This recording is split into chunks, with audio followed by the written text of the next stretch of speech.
2024 आणि आज आहे आषाढी एकादशी. आणि आज या आषाढी एकादशीच्या निमित्तानं माझी इयत्ता पहिलीची जी चिमुकली बायका आहे ती विठुरायासाठी एक गाणं म्हणत आहे. आणि खरं तर माझ्या मुलांचा हा गाण्याचा सादरीकरणाचा स्टेजवर सादरीकरणाचा पहिला प्रयत्न आहे.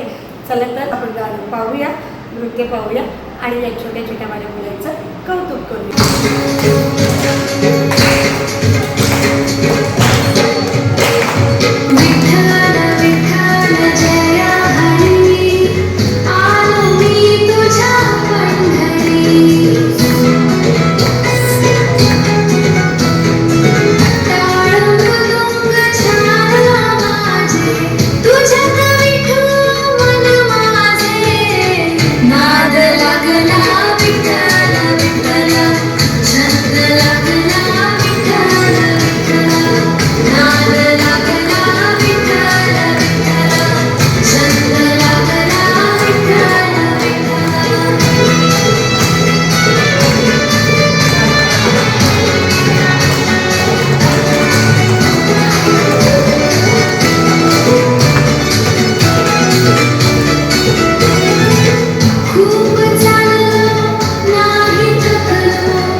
गोड गोड गाणे गाऊ पंढरी